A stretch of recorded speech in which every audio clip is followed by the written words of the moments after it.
Shalom à toutes. Aujourd'hui, je n'ai pas reçu l'enregistrement du cours du Rav Ginsburg et donc je vais essayer de transmettre les points et surtout la trame de son cours de ce matin. Alors nous trouvons vendredi 29 Sivan, Erev Rosh Chodesh Tammuz.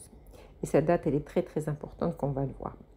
Donc il a commencé par raconter et par revenir sur la paracha de la semaine dernière, Shlach, que Moshe Rabbeinu a envoyé des explorateurs qui ont malgré tout accompli leur mission, mais quand ils sont revenus, ils ne sont pas contentés de rapporter les beaux fruits de la terre d'Israël, mais ils ont donné leur avis. Et en ça, ils ont fauté parce qu'ils n'étaient pas soumis à Moshe Rabbeinu. Moshe Rabbeinu leur a demandé juste de ramener les fruits et de montrer à quel point la terre était bonne pour que tout le peuple d'Israël puisse rentrer en Eretz Israël avec une grande joie. Parce qu'associer de la joie dans toutes nos actions, c'est quelque chose de fondamental et c'est une shlemut, une perfection de notre service divin. Et donc les explorateurs ont bien ramené les fruits, mais ils ont rajouté qu'il était impossible de monter en Eretz Israël. Et pourquoi? Parce que toute leur intention, c'était de rester avec Moshe Rabbeinu dans le désert. Ils voulaient continuer à profiter des enseignements de Moshe, continuer à recevoir, à voir la Shrina qui les accompagnait, continuer à vivre détachés du monde. Donc c'est en fait un peu une rébellion contre Moshe Rabbeinu. Ils n'ont pas voulu accepter l'ordre de Moshe Rabbeinu. Ils ont pensé que d'après la logique, c'était beaucoup mieux de rester dans le désert et de continuer cette élévation spirituelle plutôt que de rentrer dans la terre d'Israël et travailler difficilement et peut-être s'éloigner un peu plus de l'étude de la Torah.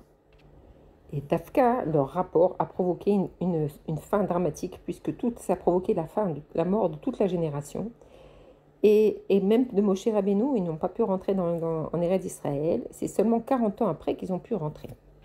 Ces explorateurs ont été envoyés par Moshe Rabbeinu le 29 Sivan, exactement comme le jour d'aujourd'hui. Le Rav Ginsburg a expliqué qu'en fait, il y a un peu ce même sujet des explorateurs de notre génération. On a un peu des explorateurs comme ça, qui ont été envoyés par le Rabbi Melech HaMashiach, que le Rabbi c'est aussi Moshe Rabbeinu, et qu'ils ont aussi donné leur avis, mais d'une manière très douce et qui n'a rien à voir dans la force qu'il y a eu avec les explorateurs de Moshe Rabbeinu. C'est vraiment en allusion et d'une manière très douce et très sucrée. On va revenir un peu sur ce qu'on a expliqué donc jeudi dans le Dvar Malchut du 28 Sivan, en expliquant que le 28 Sivan, c'est le jour où le Rabbi et la Rabbinite ont été sauvés grâce à tous les efforts du Rabbi Rayatz et donc sont arrivés aux États-Unis. Donc c'était le 28 Sivan. 50 ans après, en Nun Aleph, le Rabbi a organisé une Idvadout pour justement le Yovel de cette date tellement importante.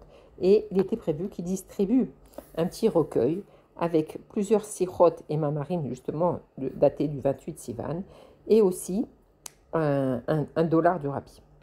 Et donc cette date est vraiment essentielle dans la diffusion des sources de la Chassidut. Pour faire un petit peu d'histoire, le Rabbi Rayatz, après son emprisonnement, 13 ans après, il a été enfermé dans le ghetto de Varsovie avec ses deux filles, l'aînée et la dernière, et avec ses gendres. Et donc ils ont vécu des moments très très difficiles puisque le Rabbi Rayatz était déjà très très affaibli puisqu'on sait qu'il a tellement souffert lors de son incarcération, on lui a cassé pratiquement tous les os et il souffrait énormément. Et il était dans ce ghetto, ils essayaient de survivre. Et il avait envoyé justement le Rabbi et la rabbinite Raya Mouchka à Berlin. Et donc ils n'étaient pas avec eux.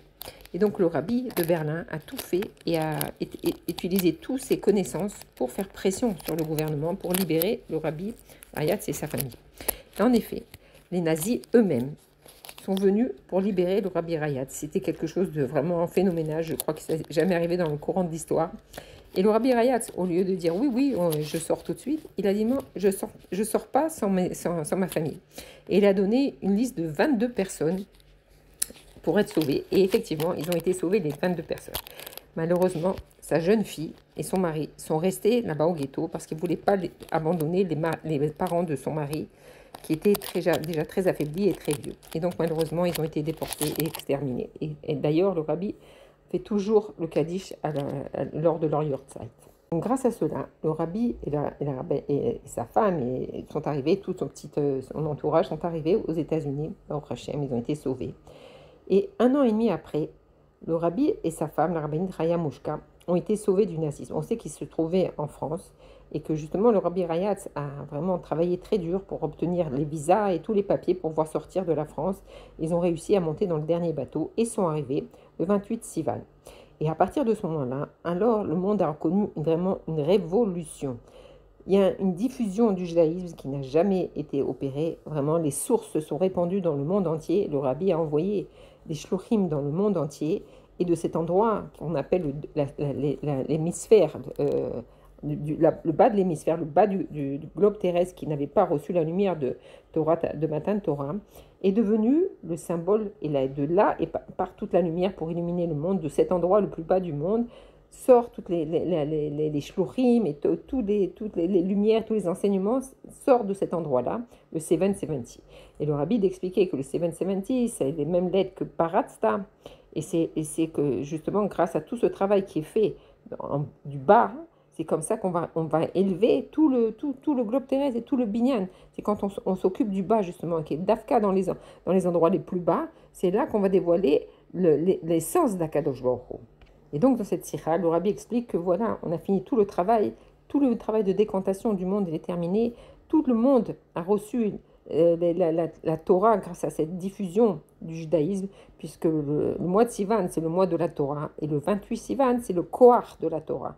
Et donc, grâce à cette date fatidique, cette date tellement importante, qui marque le Yovel du sauvetage de Rabbi, et donc ça marque aussi tout ce travail qui a été terminé. Le monde entier reçoit les sources de la Chassidoute. Et comme on sait que c'est la promesse que le Mashiach a fait au Baal Shem Tov, quand les sources de la Chassidoute s'étaleront, se répandront à l'extérieur, alors Mashiach pourra venir. Donc ce travail est terminé. Le Rabbi annonce clairement que ce travail est terminé. Alors qu'est-ce qui manque maintenant? Dans cette sikha, le Rabbi explique vraiment des choses vraiment extraordinaires. D'ailleurs, vous pouvez avoir le cours du jeudi, où on a expliqué toute cette sikha. Et le Rabbi, puisqu'il a fini son travail, si on peut dire, entre guillemets, alors, comme un enfant, quand il finit son travail, il peut demander à son papa une récompense. Alors le Rabbi demande quelque chose vraiment inattendu à Kadosh Baruch Hu. Et à Kadosh Baruch Hu, puisque c'est grâce à tout le travail qui a été fait depuis le 770, l'endroit le plus bas du monde, et que grâce à ça, le monde entier, il reçoit cette lumière, et grâce à ça, on a fini tout le travail. Alors, c'est pas logique que le Beth Amikdash, on a préparé le monde pour recevoir le Beth Amikdash. Le monde, ça y est, il est prêt à recevoir le Beth Amikdash. Mais d'après tes plans, le Beth Amikdash, il va descendre directement à son endroit, en Eretz Israël, dans l'endroit le plus kodesh du monde, dans Arabaït, il va descendre à cet endroit-là. Mais pourtant, tout le travail de la galoute, il a été fait à l'endroit le plus bas du monde, dans l'endroit du 770. Alors il demande à Kadosh Baruch Hu de lui faire ce cadeau, que d'abord le Beth Amikdash va d'abord se révéler dans le 770, et ensuite le 770 avec le Beth Amikdash vont être transportés sur les nuages jusqu'à Eretz Israël. Et ça, c'était la grande demande et la grande révolution que le Rabbi demande dans cette sikha.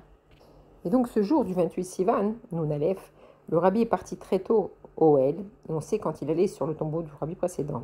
Il jeûnait, il priait, il restait des heures à prier, à pleurer, à demander des brachot pour l'ensemble du peuple juif. Ensuite, il est rentré au 770, déjà quand il faisait nuit, et c'était les jours d'été, il faisait très très chaud. Et directement, on a fait Mincha. Et après Mincha, donc, le Rabbi a fait cette sikha extraordinaire. Ensuite, c'était prévu que le Rabbi fasse Mariv, et qu'après Mariv, tout de suite après, il distribue justement ce petit recueil qu'il avait préparé. Et donc après Mariv, on annonce que le recueil n'est pas encore arrivé. Alors c'est là que les secrétaires et le gabaï de la choule, et on sait que le gabaï il a une grande importance, quand il dit quelque chose, alors c'est appliqué. Et donc il dit que vu que le kovetz il n'est pas arrivé, parce qu'il s'inquiétait beaucoup pour la santé du Rabbi, alors ils ont pensé que puisque le Rabbi est jeûné, qu'il rentre dans son bureau pour manger quelque chose et qu'ensuite il puisse descendre pour distribuer ce kovetz qui va durer des heures jusqu'au milieu de la nuit, parce que physiquement le Rabbi c'est un homme vieux et il a des forces limitées. Et donc ils annoncent qu'on va faire une afsaka. Et là le Rabbi avec un grand sourire, il leur dit au lieu de faire une afsaka, on va faire un emcher. Il n'est pas question, à ce moment du travail, de tout le travail qui a été fait jusqu'à maintenant, d'avoir une afsaka, d'avoir une coupure, d'avoir une pause. Et là, en fait, le Rabbi nous explique qu'est-ce qui va se passer Gimel Tammuz.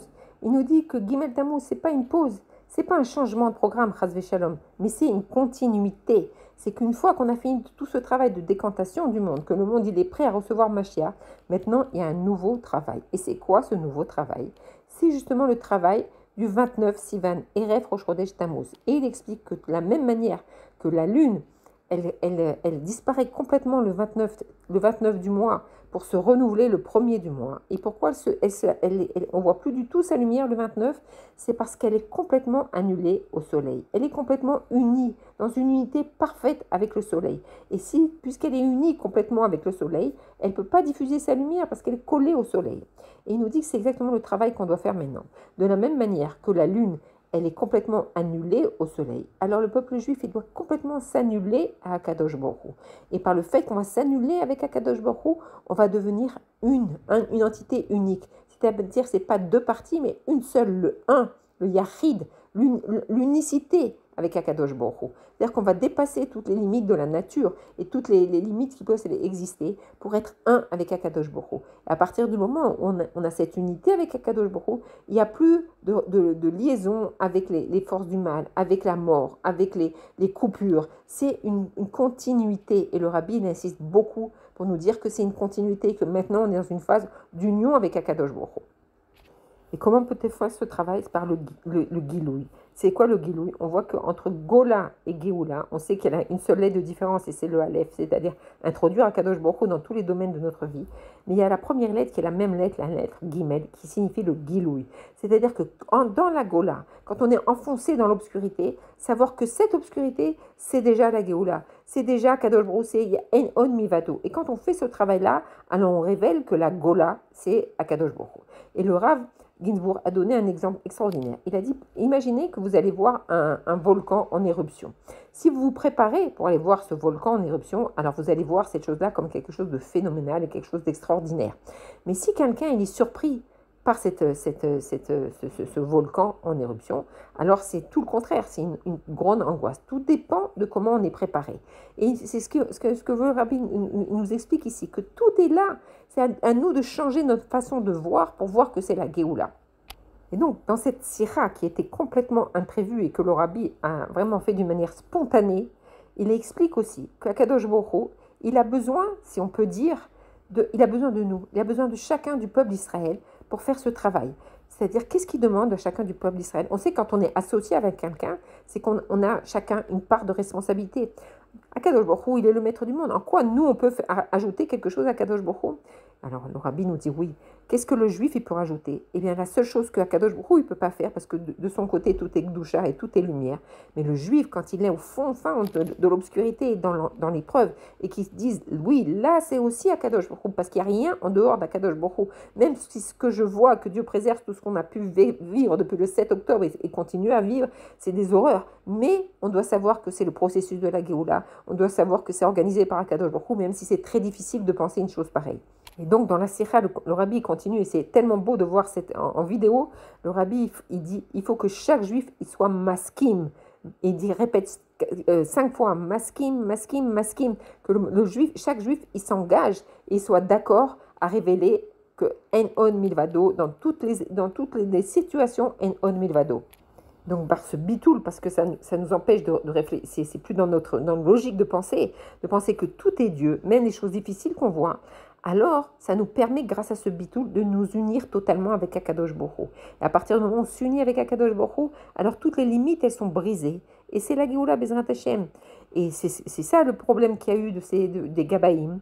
Et ils n'étaient pas les seuls à penser comme ça. Ils ont vu dans la personne du Rabbi un être faible, un vieux monsieur, qui a donc des possibilités limitées. Donc ils ont voulu qu'il aille manger. Ils ont prononcé ce psaque, si on peut dire. Ils ont dit qu'il faut qu'il y ait une pause. Et là, le Rabbi, il a tout de suite saisi l'occasion pour expliquer qu'il n'est pas question d'avoir une pause. S'il y a une pause, ça veut dire qu'il y a une cassure, il y a un changement de programme. Or, tout est prévu par Akadosh Baruch Hu. Même cette obscurité de Gimel Tammuz, puisqu'on ne voit pas le Rabbi avec nos yeux, c'est en fait la plus grande lumière. Dedans, il y a le plus grand trésor et c'est Mashiach. Et c'est par le fait qu'on reconnaît que, justement, que le Rabbi, il est Chai Vekayam dans un corps physique, en bonne santé, et qu'il n'y a pas de séparation entre la Neshama et le corps, et que, comme ça, on dit, comme ça, on révèle que En On Milvado, que tout est à Kadosh Baruch Hu, et tout est dans le processus de la Géoula, et que la Géoula, elle est là. La seule chose, c'est qu'à nous d'ouvrir les yeux et de voir que tout est là, et qu'on soit unis avec Akadosh Baruch Hu. Shabbat Shalom, qu'on profite donc de ce 29 Sivan, qui est le jour où les explorateurs ils sont partis, et qu'on ne fasse pas, on répare cette faute justement en s'annulant au Rabbi et respectant sa pensée. Yechi Adonai, nous Moré, nous Verabé, nous Melech HaMashiach, Shabbat Shalom, Chodesh Tov, Umevora.